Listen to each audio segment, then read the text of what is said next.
North America just fell for this hyper-industrialized food system, hook, line, and sinker. We've gotten very good at growing lots of food. Some of the micronutrition is disappearing, but even more importantly for me, the flavor is disappearing. There's been a complementary trend, which is that we're adding flavor to food. That's the consequence of flavor technology. And that to me is the defining aspect of the modern food system, or what people call ultra-processed foods. I think that the basic question to ask with any food is, does it taste like what it is? These are all additives that essentially create a mismatch between what your brain senses as you eat and then what arrives in the gut. It's this mismatch between what we think we're getting and what we get. And increasingly what we eat is telling our brains a lie. And we never think about it. We just think nutrition happens from the neck down, but it doesn't. And we've messed up what was and can be a very positive and healthy relationship.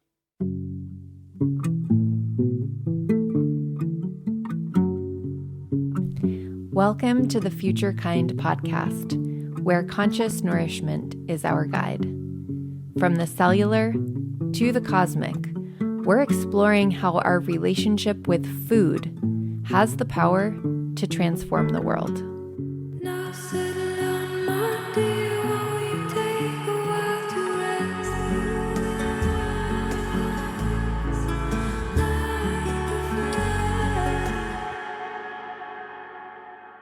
Mark, hi. It's so good to have you here.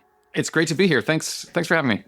I've really been looking forward to this conversation. Your work has had a big influence on my thinking and that of a bunch of people I work with. So I'm really excited to dive in. And I'm so curious, this unique approach you've taken to studying the relationship between flavor, nutrition, and human behavior. Like, what got you into that whole area of study in the first place? What got me into it was a steak I ate on a beach in Chile in 96, maybe even 97. I'm so glad I asked. It was a really, really good steak. I was visiting my brother, and he bought a beautiful Argentine tenderloin, and we grilled it over coals. And it was just one of those food experiences that just stops you dead in your tracks. It just slows everything down. And you're like, oh my God, this is so good. And I asked what I thought was a kind of a simple question. Why does this steak taste so good? And I researched it and realized it wasn't simple at all. And no one really seemed to have the answer. But it was also kind of strange because we prize beef. There are steak houses. There's no chicken houses. And yet we know nothing about it. The wine list tells you all about the wine. The menu tells you absolutely nothing about the steak. So that led to my first book, which was about steak. I traveled the world looking for the best steak. And that brought me to some really interesting questions. Questions like, why do we like what we like? Or even things like, how do cows know what to eat? Because pregnant cows need protein to support their fetus. Somehow they nourish themselves without having any of the numerous nutritional hangups that we have. How do they do that? I also noticed a broad trend. Most of the steak we eat is kind of bland, but that's true. I noticed it was true of so much of what we eat and grow. We've gotten very good at growing lots of food, but we've paid for it in terms of quality. Some of the micronutrition is disappearing, but even more importantly for me, the flavor is disappearing. There's been a complementary trend, which is that we're adding flavor to food. That's the consequence of flavor technology. That led to my second book, The Dorito Effect. And the kind of the anchoring story for that book is the invention of the Dorito. When it was first marketed, it didn't change the world. It bombed because it was just a salted tortilla chip. It wasn't until Frito-Lay applied Dorito flavor, just a dusting of chemicals, didn't increase the calories, no more sugar, no more fat, just flavor chemicals, that turned a snack nobody wanted to eat into a snack literally people can't stop eating. And that to me was so illustrative of the power of flavor, something we never talk about. We only talk about nutrients as though we're all, nutritional biochemists. And then my third book is The End of Craving, which looked at what all these these additives in the food environment. There's not just flavors, there's artificial sweeteners, there's fat replacers, there's things like modified starches and maltodextrins. These are all additives that essentially create a mismatch between what your brain senses as you eat. This is what we call taste and flavor, but that's information sensing. And then what arrives in the gut.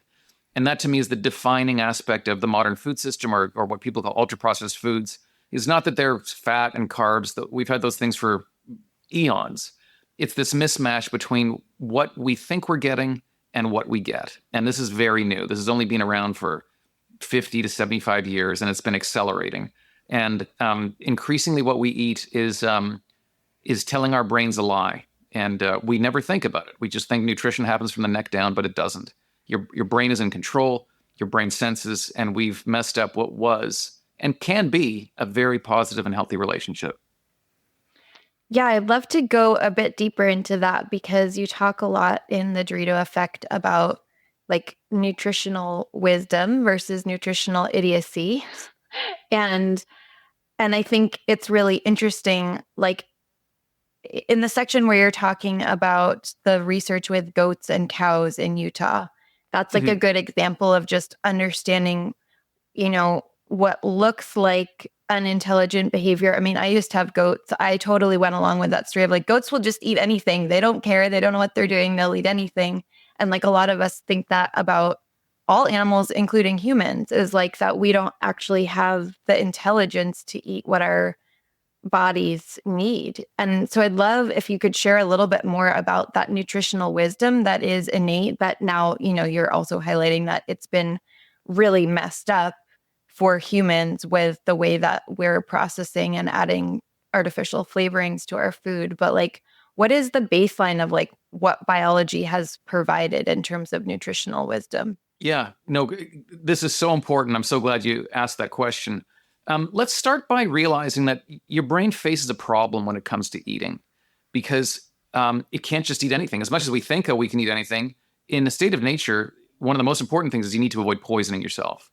But we also have nutritional needs. There's the macronutrients, fat, carbohydrates, protein, and then there's the essential micronutrients, vitamins and minerals. If you don't get all these things, you're going to die. You can get every single one but one, and if you don't have that one essential nutrient, you will die. We also face the problem that so many of our essential nutrients are difficult to sense. Now, we sense sugar with our tongue. We sense fat, with our taste receptors. We sense fat with the trigeminal nerve, so fat is a feel sensation. But the micronutrients are particularly interesting because they're very chemically stable. So it's really difficult to sense them on their way in. The only micronutrient I'm aware of that has a flavor is vitamin C, which is just a little bit sour. But there's lots of things that are sour.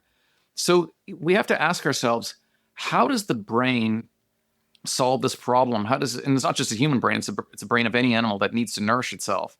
So I wrote about the research of a guy named Fred Provenza. He's retired now, but still very active. He was at Utah State, and he did a really interesting study with sheep. He made them deficient in an essential nutrient called phosphorus. It's a mineral. If you don't get enough phosphorus, you will die. And what he did is, so he made these sheep deficient in phosphorus, and then what he would do is he would pair flavors with a ruminal infusion of phosphorus. So he literally stuck a tube down their throat, and he would infuse phosphorus into the gut. And when he infused phosphorus, he'd give them a feed that just had the flavor of coconut. The feed was basically nutritionally empty, but it tasted like coconut. So basically, coconut comes in, phosphorus in the gut. The next day, he gives them maple flavored feed. And when the maple flavor feed goes in, water goes in the gut. What he was doing was setting up an association between phosphorus and the coconut flavor.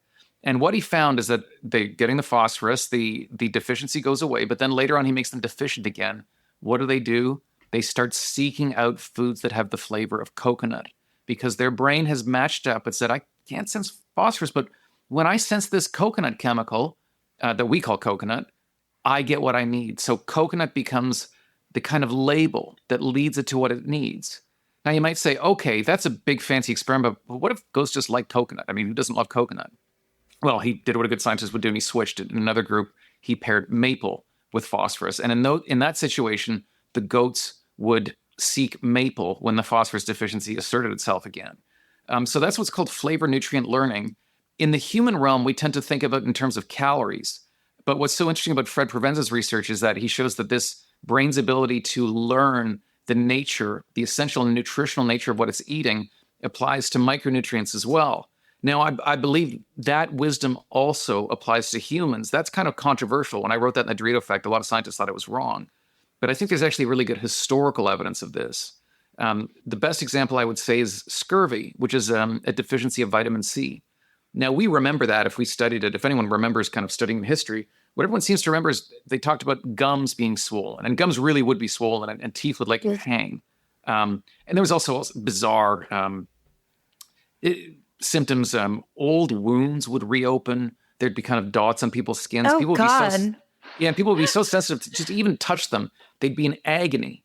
What was also interesting is that the scientific bigwigs at the time had no clue what caused scurvy. And they said it was caused by a miasma, which is an ill wind, like just some kind of bad wind could blow in and cause this.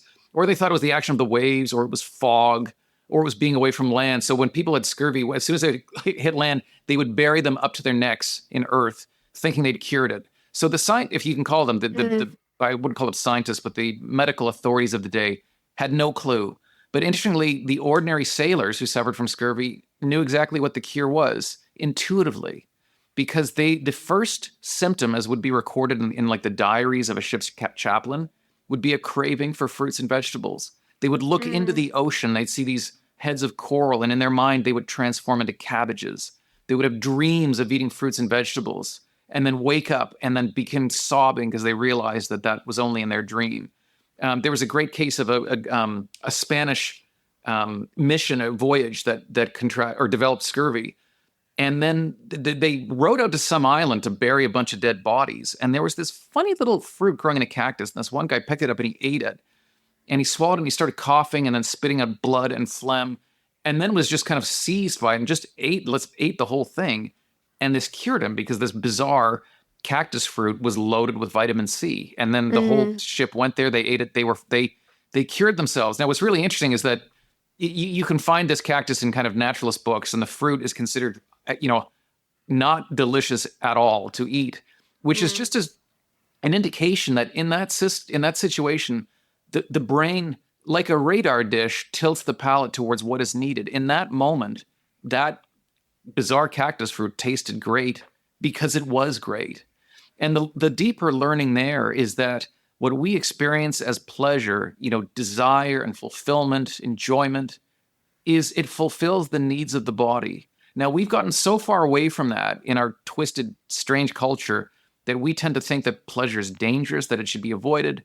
But ask yourself, why would evolution have given us this incredible ability to sense food and desire it and enjoy it if it was to kill ourselves? It makes absolutely no sense. So this problem we have with diet is very much a recent thing, but evolution did not craft us to kill ourselves. It's interesting also in terms of trusting that intuition and things that people typically would think aren't appealing, but could be. And also remembering you wrote about Clara Davis and her research with children in the 20s. I mean, it's reading the experiment, you're like, this is not something that would happen nowadays, but maybe you could share a little bit about that, because the example on that of like the child who actually wanted to drink cod liver oil. But I think that whole experiment, like morally questionable though it may be, also highlights this evidence of nutritional wisdom that humans are innately capable of. That's a great point. Yes, so Clara Davis was a doctor, and this was the 1920s, and we were just beginning to discover the vitamins back then. So scientists and doctors were realizing that there are essential nutrients, and the view then was that humans are nutritional idiots. Children need to eat their vegetables, and they would give mothers instructions, like, because children would be crying, and they'd say, starve them until they eat their vegetables. So there was this really stern view that we were clueless when it came to what was good for us, and that you needed a firm hand to intervene. Well, Clara Davis asked an interesting question, said, is this true? Are kids utterly without intuition or insight when it comes to what they should eat? So she took, I think it was 13 or 15 or 16 kids. These were babies and very young toddlers, the children of women in distress. Maybe they were living on the street or recently widowed or prostitutes and things like that. And she brought them into a hospital, and she let them have what's called a self-selection diet. There would be things like barley meal and rice and milk and things like beef brains and beef and beets and cabbage and lettuce and bananas and orange juice. And this food was just presented to the babies. There was no encouragement of any kind. There was salt there if they wanted it. It was presented. They weren't told you must eat this with a fork or anything. It was just left up to them. And some of the meals they ate were bizarre. Like one kid had bananas and liver for dinner. Um, at one point they all got mononucleosis, and then I ate a lot of carrots and beef broth, if I recall correctly. But the upshot was that they did a fantastic job of nourishing themselves. They all came in a pretty bad state of health, and other doctors at the time commented on what outstanding nutritional health they were in by the end of this experiment. But the most interesting case from this experiment is a kid who came in with rickets, little baby. Now, rickets is a deficiency of vitamin D, and it manifests in things like warped bones and so forth. And the cure for rickets at the time was cod liver oil, which is just absolutely loaded with vitamin D. Now, cod liver oil, I mean, no one really consumes it anymore, but its objectionable flavor is such that most people, when they hear the word, there's some recognition that it tastes awful. It's just like super, super fishy. Well, this kid with rickets was offered a little glass of cod liver oil with each meal. And of his own volition, with no encouragement, he drank every last drop until the rickets went away, and then he never touched it again. And I think that's another great example of nutritional wisdom, nutritional intelligence, that the brain does have some idea what it needs. What's interesting, though, and Clara Davis acknowledged this, they were in an environment where they were surrounded by what we today might call real food. These were the wholesome productions of the land and the sea, not confected strange foods that might taste a certain way, but are highly manipulated by the hand of humans. It's interesting. I'm remembering that the first time I ever heard of cod liver oil was as a child. I loved Anne of Green Gables, and I read the series over and over, and they were always forcing the children to have cod liver oil. And the experience described there is what you're describing, like a strong aversion to it. Maybe their bodies didn't need it. I'm curious about that. I think that's curious, probably the case. These were well cared for children that had access to milk and other dairy products, and I don't think they needed it, but it was. Yeah. I think the parents thought they were doing a good thing. Yeah. I'm curious because you're a parent, right? You have children. I'm curious about the wisdom of the day, which isn't far off of, I think, how a lot of people approach it now, of feeling like they need to force their children to eat the healthy food, and not perpetuates this idea of we can't trust our bodies. Yes. I'm just curious if you have insights from your direct observation with your kids. And I mean, I don't know the age of your kids when you started doing all this research, but just for people who are thinking about how to apply this in their lives with their children, it's oh, this all sounds interesting in theory, but trying to reconcile what they actually observe in themselves and their children. Any thoughts or advice about that? Well, the thing I would point out, it's interesting you bring it up, because when I wrote the Dorito Effect, this mommy blogger took great issue with the book, because she said, well, if my kids knew what to eat, they'd just eat, green pepper and carrots and celery, and they'd be super healthy. And I thought this was very interesting, because the psychologist Paul Rozin, he's the guy who coined the term the omnivore's dilemma. He wrote about this. He would present this at talks. He'd say, if you're on a desert island and you can have kind of unlimited green pepper, carrots and celery, or unlimited hot dogs, what should you take? And everyone says, oh, the vegetables, they're healthy. And I mean, you'd be dead pretty quickly on that, because vegetables have a kind of a funny reputation. They tend to be one-hit wonders. They usually have a lot of one micronutrient, maybe two, but not a lot else. Whereas meat is very interesting insofar as, I don't want to say it's a perfect food, but meat has an awful lot of what we need: protein, energy, but an awful lot of micronutrients, vitamins, and minerals. I'm not saying hot dogs are a health food, but in that situation, you would live way, way longer on hot dogs than you would on those vegetables. Which is just to say, vegetables are a really important part of the diet. And I think it speaks to how complex nutrition is, but also it's about a lot of different foods. And we get hung up on single things. The other thing I would say to parents is to recognize children have very different bodies and bodily needs than adults do. Now, one of the things little kids are notorious for disliking are bitter vegetables. So we force them, eat that broccoli. I remember hating Brussels sprouts, just Me the too. aroma, you walk in the door, you just want to run. Now, there could be a very good reason for this, because a lot of these compounds that are in plants are there so that they don't get eaten. For example, an onion only produces the characteristic, very pungent oniony compounds when you break a cell wall. If you could somehow cut an onion without cutting a cell wall, like if you had a knife fine enough to follow the line of the cells, you wouldn't be crying. There'd be no onion aroma. It would be totally inert. The reason these compounds emerge when you break the cell wall, because it's basically saying, I don't want to get eaten, so I'm going to release all these strong compounds. Now, over the course of evolution, something very interesting has happened, is that we found that sometimes these strong compounds, maybe they're there to ward away like a little bug or something, but they can have value to a larger body like a human body. But what's interesting about toxicity, that the dose makes the poison, younger bodies are much smaller, but also growing bodies are much more sensitive to toxins than grown bodies. This is why we really stress that pregnant women shouldn't smoke. We're not worried about the moms. We're worried about the fetus, because the fetus is growing at a very high rate, and the damage that can be done from toxicity to a fetus is much greater. The risk is way higher for a fetus than for the mother. So it may make sense that kids aren't really super in love with bitter vegetables because they may not be as healthy for them. I'm not going to say it's going to kill them, but it may not have the same value to their bodies as it does to us. Think about how the palate changes as we get older. I remember at one point there was 2 birthday parties in our household. There was one for like a 6-year-old and one for like a 46-year-old. And you just wouldn't serve the 6-year-old what you serve. You're certainly not going to pour red wine, but you're not going to serve pate. You're not going to serve olives. You're not going to serve a strong cheese. You're going to serve, macaroni and cheese, or I'm not going to say it has to be like chicken nuggets or something, but children really do have a different palate. They like simpler,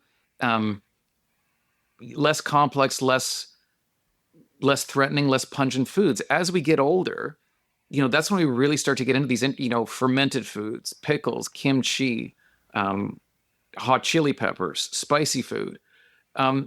It's a really difficult thing because as a parent, you're so worried about your child. So there'd be times I'd really be trying to get even though I read the Clara Davis study, we've just been so conditioned to really, just have a little taste. But, when kids say things like, I don't want my macaroni and cheese to touch my carrot, it seems like they're being ultra picky and weird. It's because their brains are learning, and to understand the nutritional value of these separate foods on the plate, they need to experience them discreetly. So just recognize that your child has a very intelligent brain with an appetite system we don't understand that is quite intelligent. The important thing parents can do is offer your kids a lot of different foods. I think and also model behavior. So they might not like the broccoli when they're 7 or 8 years old, but then they see their parents eating it. And I think that opens a door later on. Now, the other thing, it gets complex because then people are always talking about kids. It's teenagers that are the real challenge because they just flat out do not listen to their parents. So what I realized is it's harder to model behavior for teenagers. So what you do is you take them to a restaurant. I'm not saying it's cheap and food has gotten more expensive, but I found the best way to open my kids' eyes to interesting food.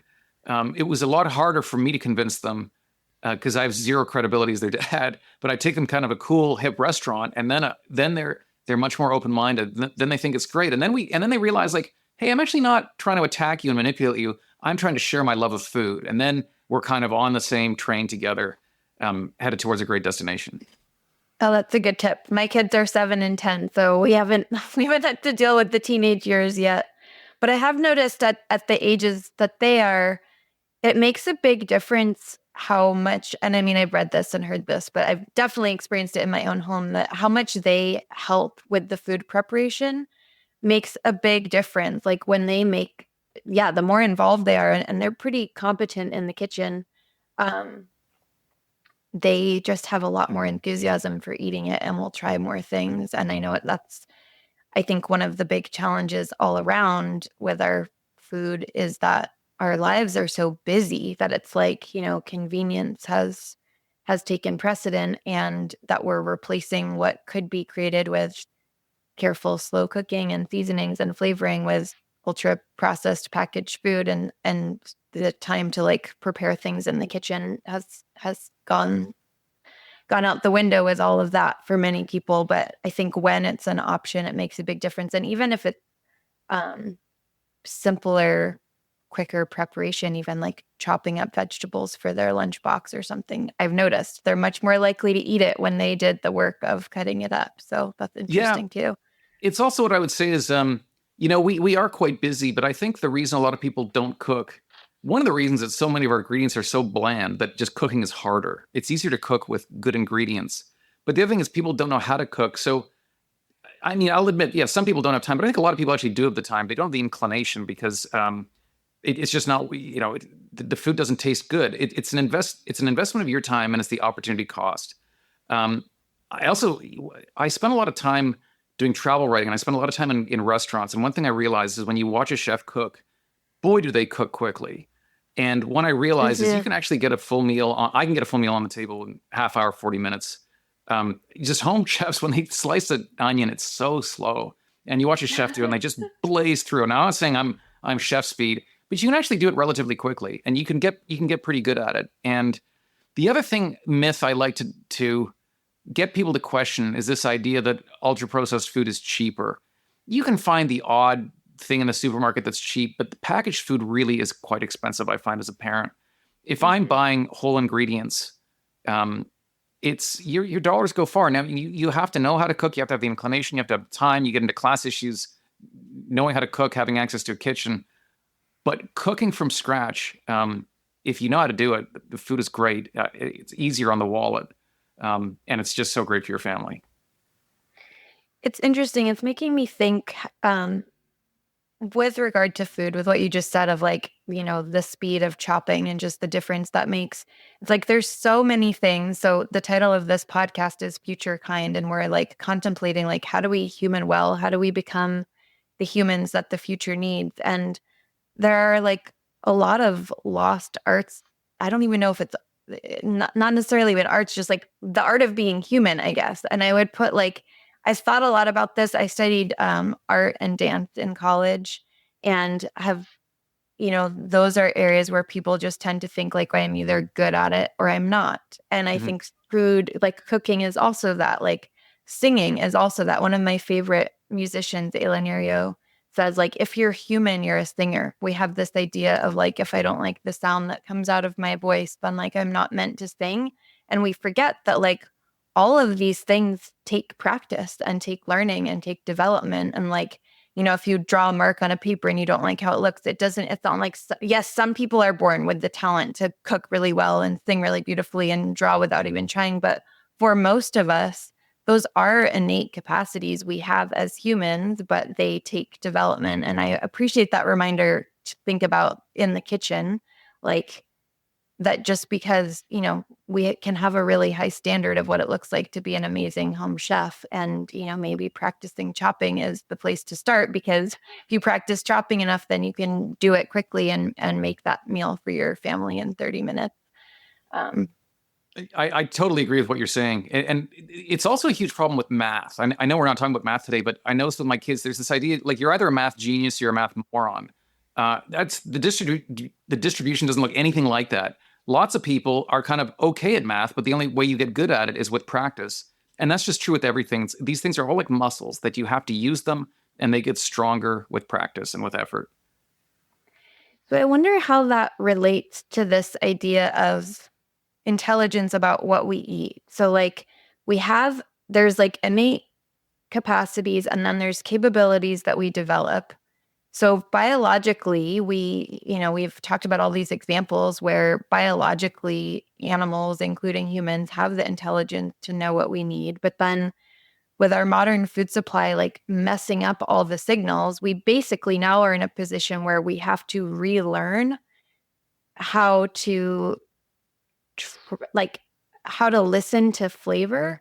Mm-hmm. And I'm just curious what you'd say about that, because it's how do we do that? How do we know? Because there's this really powerful built-in compass that we can trust of this incredible intelligence of flavor and our body's response to it. And then it's been so manipulated.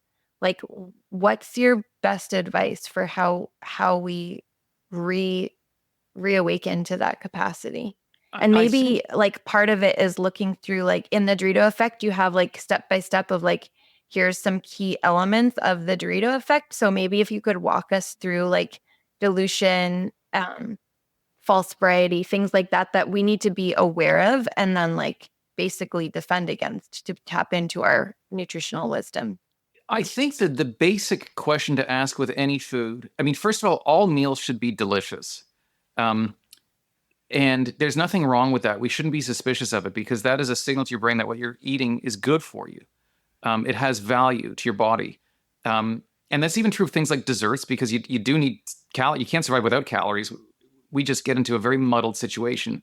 The main question I would ask anyone to ask with any food they're considering to eat is, does it taste like what it is? So a soft drink's a really good example because the soft drink, Sprite and 7-Up taste like lemon and lime. Apparently, they don't taste that way to me, but that's apparently the flavors of them. So they're essentially stripping flavors from nature, flavors that are associated with vitamins, with antioxidants, with fiber. I mean, citrus fruits are biochemically very rich and very good for you. Citrus fruits are also the number one family of best-selling flavors in the flavor industry. And what do? We take that flavor that is paired with lots of stuff that's good for you, and now we put it in a medium that's just filled with sugar. And so it's giving it the sheen of nutrition it just really doesn't have. People say, we drink these sugary drinks because of sugar. I don't think that's true. Because if you just take soda water and add whatever 7 teaspoons of sugar, whatever it is, I've done it. It doesn't taste good at all. It's absolutely, it's the flavoring that makes it taste like Coke or Dr. Pepper or 7-Up, Mountain Dew, and that's what brings you back. Of course, the sugar plays a role too. It needs to be sweet. But sugar's not really the magic touch. It's the flavoring. But it's not, it's the same with potato chips, Doritos, nacho cheese. There's no cheese. There's no taco. It has this sheen of a nutritionally, I don't want to say replete, but much more nutritionally complex food. It tastes like there's savoriness, there's meat, there might be cheese, there's kind of a zing in there of maybe some kind of acidity. That's not at all what you're getting. You're just getting carbs and fat. Just a corn chip, fried in oil. And it's true of so much of what we eat. Just look at the problem is the ingredient panel doesn't always tell you what you need to know. Artificial flavors, natural flavors, that's a really good indication that this thing doesn't taste like what it is. I'm not a fan of artificial sweeteners or low-calorie sweeteners. But even there's things like fat replacers, which are very difficult to see on the nutritional label. But even things like light, we just assume that something like light mayonnaise must be a good idea. I don't think it is, because your brain, I mean, first of all, in cultures, you go to Europe where they don't really tend to eat things like that. Their food is much richer and they're much thinner. I think their food is more satiating. It's more satisfying. But we never ask, well, how is it they get mayonnaise to be light? And they do it with something called fat replacers, which is like the equivalent of an artificial sweetener, but for fat. And they create this rich, mouth-filling sensation of fat, but don't deliver the calories. Now, that's a great idea if your brain is kind of dumb.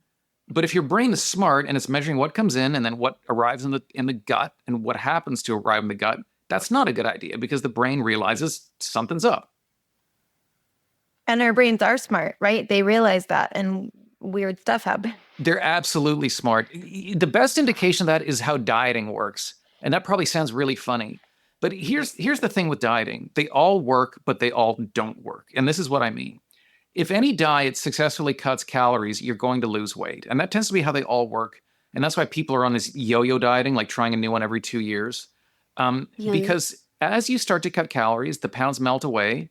You start to fit into your old clothes. You feel good. You like how you look in the mirror. People say, hey, you look great. And you're like, yeah, I'm on this new diet. And then around the 6 to 8 month mark, things start to change. The pounds slowly start to come back. You're kind of tired. Your appetite's really amped up. And despite all the work you're doing, the pounds come back. And what people say, they go, the diet worked. I failed. It was a failure of the will. They blame themselves. That's not what happened. What happened is the brain intervenes. The brain knows how much you weigh. The brain knows you lost weight, and the brain wants you to get back to that weight. And it does this by amping up your appetite and making you tired. And then the pounds come back. That's why dieting is often a better predictor of future weight gain. So that's the brain being intelligent. It knows how much you weigh. It also knows what's coming in. It's keeping a monitor. But the brain also doesn't like eating too much. I know how odd that sounds, but since the 1950s, scientists have been doing what are called overfeeding studies. They first tried this at a college. Didn't work. You'd think freshmen college kids would just be happy to take a free meal. Nope. It turns out what they found is that being forced to eat too much is almost as unpleasant as starving. The mere thought of food becomes absolutely repulsive. They can't stand it. They had to do these in prisons. It's the only, you need a captive population. And even then, some of the prisoners just drop out and they're like, sorry, can't do it. And then when these experiments come to an end, they too snap back to their old weight, what's called a set point. So your brain is far more knowledgeable about the state of your own body and the food it's eating than we ever think about. This whole idea that it's under conscious control, it's an absolute lie. We were never meant to have control of our appetites. The reason we crave things is because sometimes you really do need to crave something. You can be starving, in which case you should crave food. You could be dying of thirst, in which case you should crave water. But we have so confused the brain by feeding it misinformation that we've just totally disrupted what was at one time a great and healthy and wonderful relationship. So have you found in your own lived experience that following this advice of just eating things that like where the flavor matches what they actually are, that allows you to stay healthy and feel good? Is it really that simple? I'm not going to say it's that simple for all of us, because the truth is a lot of us have been kind of battered by the environment that we're in, and we're still in that environment. And I hear all these really interesting stories. People say, I went to Italy, never eaten better, and I lost weight. I've heard so many of those stories. It hasn't been documented scientifically, but there's something about if you can immerse yourself in a completely different food environment, I do think interesting things can happen. We're not in that food environment. I know that's working for me. I know my wife says, thank God you're such a great cook, because I can't imagine what my own health would be like if that weren't the case, because I love to cook and that's what I do in the household. But I think that's a big part of it. I think there's a question of what can we do to fix ourselves, but there's also a question of how do we raise our kids? We don't want to be raising kids that we know are kind of on a very bad trajectory. And I think eating real food is so important, and staying away from these ultra processed foods that mislead us is also really important. But that is so very difficult in the world that we live in. It is, and it's something that I'm particularly interested in, being the founder and CEO of the Non-GMO Project, and now working on our new Food Integrity Collective. And we work with thousands of brands, many of whom are creating packaged food and have the ability to intervene and provide healthier choices. And some of them already are doing that. And I appreciate this challenge that's there, like with the idea of avoiding even natural flavors.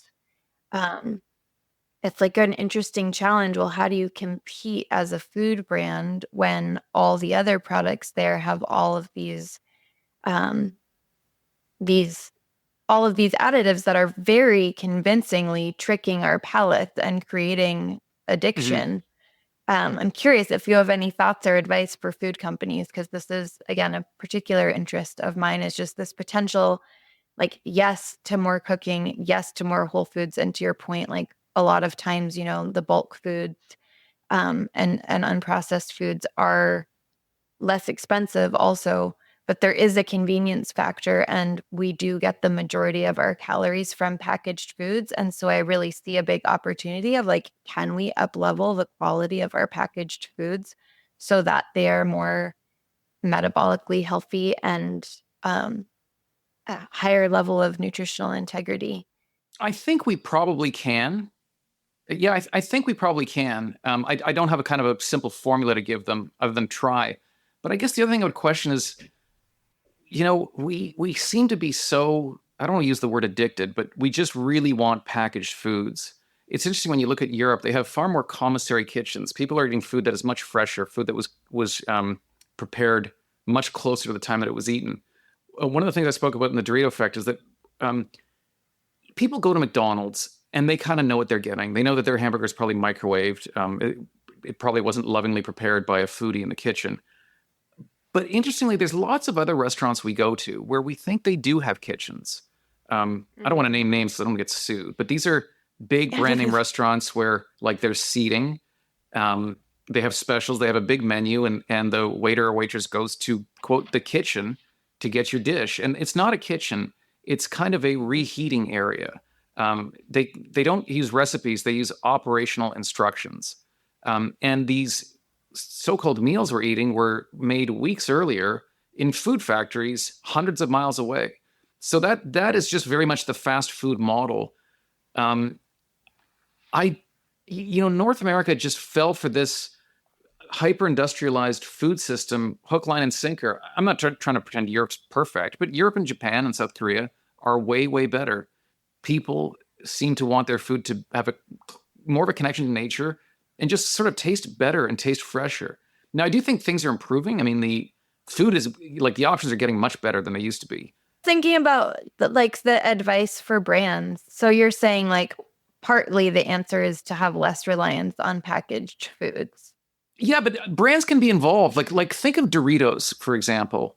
That's a tortilla corn chip with this flavoring, and people eat an awful lot of it. Now, I don't think tortilla chips are so bad. You can dip them in salsa. You can dip them in a bean dip. I don't know if I'd call that some kind of a raging health food. I don't even know what healthy means. I think that's a good snack. I think there's a variety of different foods in there with nutritionally different. That's so much better for you than these kind of flavorings. Now, it's not as convenient. We just want this thing to come out of like we pop a bag open and it's there. We're very lazy. And I don't know how to get rid of that.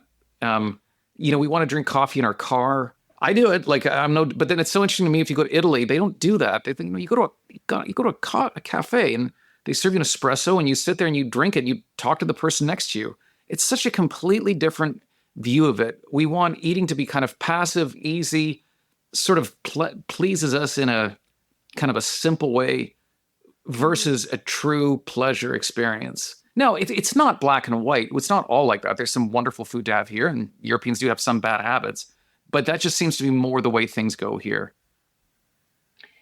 Yeah, it's interesting too. Like at the beginning of the non-GMO project, we looked to Europe a lot because GMOs were labeled and illegal in many countries. So there's just like, even in my own work experience, we've often looked elsewhere in the world to like, oh, well, we could have this level of awareness about food, but we don't. And similar with additives, there's 10,000 different additives that are used in the US, many of which have never been reviewed for safety. And it's like a fraction of that in the EU. So I think it's helpful to just remember that there are other options, and it's a cultural choice that we are collectively making. And, something that I really believe in is the power that we all have to co-create our food supply by the choices that we make in the grocery store and by the things that we vote for. And it is made really challenging by the addictive nature of ultra processed food, like that it's designed to be addictive. I'm really curious also, because I think hand in hand with that is this overly simplistic idea about food that in a lot of ways is reinforced by our nutrition panels. And part of the resurgence of interest in my work community in the Dorito Effect is that as we're learning more about nutrient density and nutritional dark matter, it's like, I think most people don't realize, and you talk about secondary plant compounds in the Dorito Effect, but like most people think, including myself, like as of 2 years ago, like that we have a pretty good handle on what the compounds are in our food and what we need to be healthy and what everything does. And, at best, what I've currently seen is, at best, we have identified 10% of the compounds in our food. And I've seen estimates that it's as low as 1 to 2%. And the rest is what's called nutritional dark matter. That's what it's being called. We literally don't know. These are bioactive compounds in our food that presumably, if we trust nature's intelligence in line with this whole conversation we're having, things are not there by accident. They're doing something. And we don't actually have the information yet to know what it might be doing, which I think even further underscores the importance of whole foods, because, and you talk about this, maybe there's more you want to say about micronutrients and trying to add that back in. And I guess that relates to this whole confusion that's happening in the bodies with ultra processed food, right? Yes. So I think I do get irritated when people talk about foods just in terms of nutrition, just the classic nutrients, the macro and the micro, because food is so much more complex than that. But how I'd really frame it for people to think is that it's terms of simplicity and complexity. We're master simplifiers. We're really good at it. We're really good at taking something like say cattle in a feedlot and say like, oh, you want to get those suckers fat quickly? We figured it out. We get really, really good at it. There's a reason we thought fat cattle were better because, 100 years ago when cattle were coming off pasture, they had some fat on them. They were really, they tasted great, but it wasn't just that they were, quote, well finished with the fat. They were micronutritionally very rich too because of all that grass they'd been eating. They had yellow fat that had rich with vitamin A. But then we just isolated this one variable and just cranked it. That's what we're good at. We're really good at corn yields. It's just amazing how much energy we've gotten this variety of grass from Central America to produce. It's stunning. What we suck at is complexity, because complexity is, it's hard to even measure. So when you look, for example, at a strawberry flavoring, the compounds necessary for good strawberry flavor, there's probably like 26 or 30. A strawberry flavoring, they can't really afford that. So they'll do like 6, 8. It's kind of a cartoon version of strawberry. But then when you look at what's actually in a strawberry, not just the flavorings, you're talking thousands of chemicals. We never will identify them all because plants are chemical factories. It's so funny that we're afraid of the chemical list on an ingredient panel. I'm not saying we shouldn't be, because that really long panel is usually, it's indicative of the processing. But boy, if you're frightened of chemicals, don't ever eat a fruit or a vegetable because they are loaded with them. But what's interesting is if you do what's called a metabolomic profile, that's looking at not just the classic nutrients, but all these biochemical compounds. Well, you really are what you eat. And there's an interesting study that Fred Provenza did. I mentioned him, the work with the sheep. They looked at plant-based meat and animal meat. They looked at the metabolomic profile. And yeah, so that the plant-based meat people, they say like, oh, we're as good or better than meat because they just figure out the micronutrients in meat and just put in a few more. And they say, see, look what we did. But if you look at the metabolomic profile, their product looks more like something like a soybean than it does any actual meat.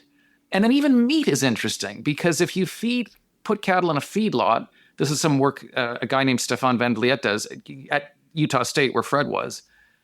Cattle are different depending on what they eat. If you give cattle a feedlot diet of just corn and soy, they look like they're going to get metabolic disease. They're really fat and they're just not looking healthy. If you put them on an all-pasture diet, they look more like athletes. So it's not just eating plants, it's eating animals that eat plants or eat the right plants. It's always interesting to me that, people will talk about the nutrition in a steak or a chicken breast. We have this idea that nature produces widgets like a factory does. It doesn't. Everything is different. And that's also one of the ways that ultra-processed food is different. A bag of chips or a Coke, whatever, it always tastes the same. In nature, food always tastes different because it always is different. There's the individual variability, and then there's also the trends. Like you talk about I think it's in the Dorito Effect, the loss of flavor in chicken between the 40s and the 90s. Could you say more about that? It relates to what you're saying about the cows also. Yes, absolutely. So chicken is the best example of what we've done to meat. And it began with something called the Chicken of Tomorrow contest in 1948. And this was sponsored by the A&P company. And the reason it happened was that the World War II was a good time for chicken farmers because the GIs were all over fighting in Europe and the South Pacific, and all the red meat was being shipped to them to eat. So people at home were eating more chicken. And the chicken farmers said, it'd be great to get the good times to last. And what they wanted to do was improve chicken. They wanted chicken to look a bit more like turkey, have a bigger breast. So they had a competition. They invited farmers from all over the country to say, send us your best eggs. They hatched them. They fed them the same diet. And they looked at things like the time it would take them to reach slaughter weight at their feed efficiency ratio, which is the amount of food it takes to gain a pound of weight.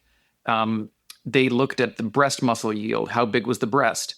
No one ever tasted a single chicken because that just wasn't something they looked at. And back then, if you went to a supermarket, a chicken would probably weigh 3.5 or 4 pounds, and it might be 15 or 16 weeks old.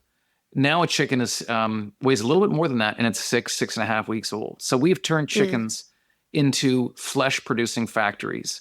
It's remarkable what we've done. It's incredible to me that you can buy a bird whose live weight was 5 or more pounds, and it's $7. It's remarkable. Again, we've taken one variable and cranked it. We're really good at that. What did we lose? Well, we lost we lost micronutrition. The chickens are not as nutrient rich as they used to be. They're certainly blander. A chicken breast today to me is just too thick. It's like it's like the Sahara Desert on the inside. It's just this protein thing blob, and we lost flavor. If you look at old recipes for chicken, they just use salt and pepper, and we look back and think, well, that's because they were just kind of primitive. It wasn't. They had spices and herbs. They'd put them in different soups and things like that. They had curry back then. They would just put salt and pepper on a chicken because chicken had its own beautiful flavor. It was also more satisfying. They're called heirloom chickens. I buy them whenever I can. You make what's called heirloom fried chicken, which is a chicken's about 12, maybe 13 weeks old. It's from a male chicken that's just about to sexually mature. So they killed them back then because they would start harassing the ladies. And that's what you made fried chicken from. And you didn't deep fry it. What you do is you dredge it and you season it with salt and pepper, dredge it in flour, and you shallow fry it. And then you flip it, and you kind of get it a little bit golden brown. And then you put a little bit of water in the pan and put a lid on it and steam it for 20 minutes. Then you take the lid off, kind of cook off that water, and you'll never really get it crispy. But man, the flavor on that is just extraordinary. Now, you need the right chicken. If you do that with the supermarket chicken, you'll think I'm nuts. You'll think, what is this guy talking about? But if you do it with the right chicken, it's just so good. And it's so satisfying. I think that's also, I don't know if we understand this, but I think that the emptier food gets, the less it satiates us. You can be more satiated on less food when that food has just more going on biochemically inside it. Yeah. I wonder if this relates. So one last thing I want to ask you about. I love the appendix to the Dorito Effect, how to live a long life and eat flavorfully. And particularly one of your tips here is to eat dark chocolate and drink wine, which I'm sure everyone is happy to hear. I don't drink alcohol, but I eat a lot of cacao. So I'm curious for you to just talk about that tip and how it relates to this whole topic of satiety and nutritional wisdom. I'll do you one up. I actually returned to this in the subsequent book called The End of Craving. And I went to Germany to visit the laboratory of a German scientist who specializes in eating disorders. And what I talked an awful lot about in that book, and maybe we'll have to talk about this one day, is wanting and liking. Because often, with ultra-processed foods, we get into this reinforced habit. You have one chip and you can't stop eating it. We don't really enjoy that. We tend to feel guilty afterwards. It's a more primitive pleasure circuit, which is just about sort of habitual behavior. And then there's food that is truly enjoyable, something like a glass of wine or dark chocolate or a great peach or a great steak or a great piece of blueberry pie. This is food that is more, it's like that steak I had. This isn't about, you're not thinking about the next bite. You're thinking about how much you're enjoying this bite. And I'd really encourage people to think about that because we don't think about how food makes us feel during the meal or even after. So this scientist, Anya Hilbert, she did this exercise with me. And the first was to explore wanting. It's really interesting. She gave me a pack of potato chips. She made me open it. And she made me look at the picture on it and just feel it. And then I open it. It makes this beautiful pop sound. And then there's this whoosh of aroma. And she made me take a chip in each hand. I couldn't eat them. I could smell them. I could feel them. And then at a certain point, she said, rub them together. And I thought, that's just silly. But I did. And I was so overcome with a craving to eat these chips. I wanted them so bad. And she said, no, throw them in the garbage. And it was painful to do that. I did. And then she said, take out 2 more. And I took out 2 more beautiful, pristine chips. And I couldn't eat them. And then this wave of craving finally passed. And what it made me realize, it's called exposure therapy. They do it with things like if people have a phobia for spiders. That's where it started. It made me realize the hold that these foods have. And it's not like I never eat Doritos or I think they taste terrible. I will acknowledge the hold these foods have on us. When you start eating them, you can't stop. But I don't think we really truly enjoy them. They don't nourish the soul or the body for that matter. So then we got rid of the chips. And then now we were exploring the realm of liking. And she gave me this little nugget of dark chocolate surrounding a biscuit center. And she said, just put this in your mouth. And she said, just close your eyes. And I did, and nothing really happened. And then all of a sudden, it started to melt a little bit. It sort of moved a little bit along my upper palate. And then I got this first waft of flavor, and it was just this cocoiness and this sweetness. And then it was building and building, and then it started to kind of melt and then pool on my tongue. And it was like a total trip. I was like, this is amazing. And then finally, the first corner of biscuit came, and I was like, I forgot. There's biscuit. And I thought, oh, the biscuit's probably going to be soaked. There's too much saliva. And I crunched into it. And there's just this incredible, beautiful crunch of this wonderful biscuit surrounded by dark chocolate. And it was like I went on a journey. And when it was over, it had this long finish. It just stayed with me.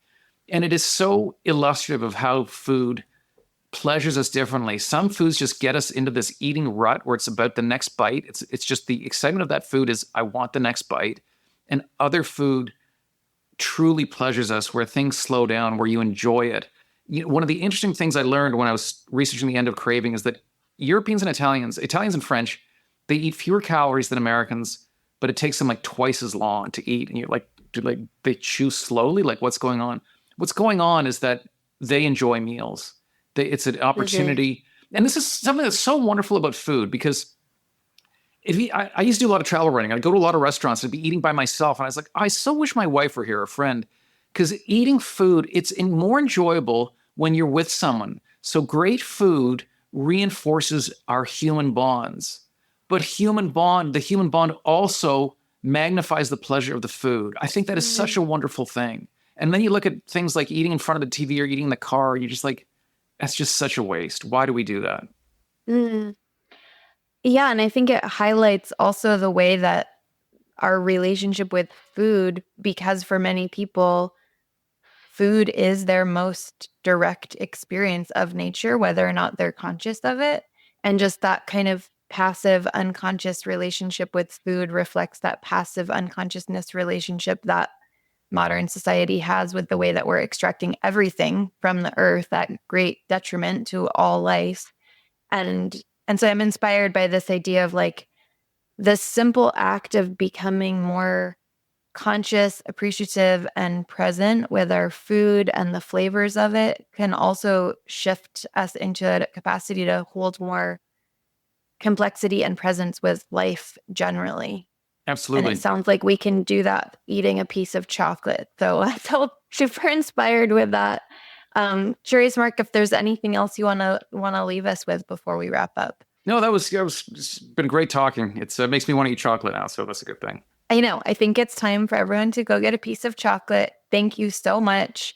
I highly recommend checking out your books, and really appreciate all your insights today. Thank you. Thank you. It was a pleasure chatting. Thank you for joining us on Future Kind. Remember, every choice we make ripples through the web of life. Until next time, stay curious, stay conscious, and keep making Future Kind choices that nourish yourself and our world. Future Kind is brought to you by the Non-GMO Project and the Food Integrity Collective. New episodes emerge with every new and full moon. Subscribe now on your favorite podcast platform and share your Future Kind moments with us on social media using #FutureKind. Music by Yaima, Masaru Higasa, and Pepper Proud. Rise Ceremonia 6.